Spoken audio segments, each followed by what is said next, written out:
How can I optimize my site for featured snippets? Well, there are several ways you can optimize your site for featured snippets. But first, we want to make sure everybody understands what we're talking about. There are two formats that sometimes appear at the top of Google's search results. One format is typically just an answer box, and the other is a featured snippet. To see an example of an answer box, do a search like, what is the height of the Eiffel Tower? And Google's just going to simply tell you the height. An answer box may also refer to other sites, but it typically just gives you a quick answer with no link to any web page to back it up. The second format is what we call a featured snippet, which is a little bit different. Besides showing information to answer the person's query, a featured snippet also typically includes a link to the web page containing that answer. It's generally considered beneficial to have your content selected for a featured snippet. After all, it puts you at the very top of the SERP in position 0. Also, featured snippets are used as the answers to voice search queries. So let's go over what you can do to make your content more likely to be selected for a featured snippet. At this time, Google seems to like 4 types of content for the main info shown in featured snippets: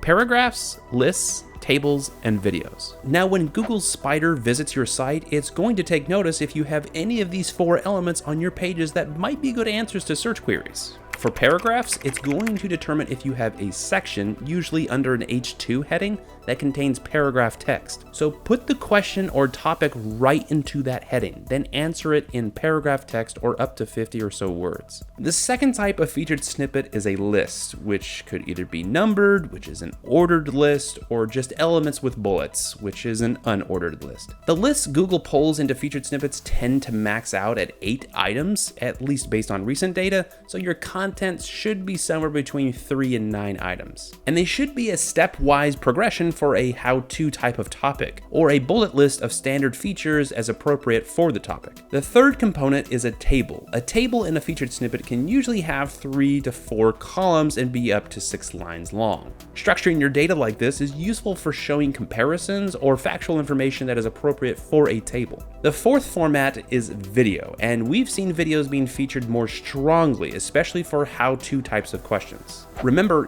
Google owns YouTube, so they have tons of motivation to put videos into featured snippets. So those are the 4 things, and if you want to be featured, you have to provide one of them. These 4 elements are just straight programming elements you need to have on your web page.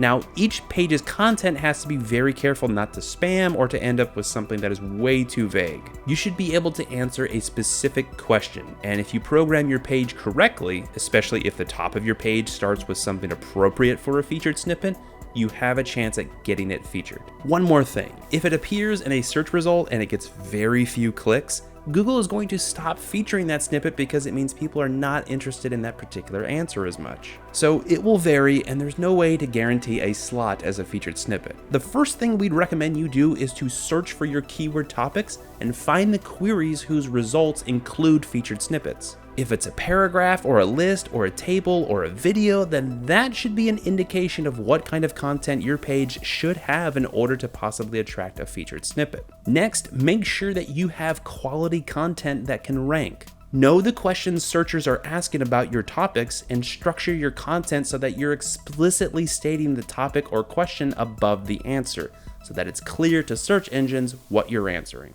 Do you have an SEO question that you want us to answer? If you sign up to become a member today at SEOtraining.com, we offer multiple resources to our members that answer your most asked SEO questions. As a member, you'll also get to ask your questions live to the world-renowned expert and the father of SEO himself, Bruce Clay. So if you want to start learning SEO from the experts and get the answers you need to improve your site, sign up today at SEOtraining.com.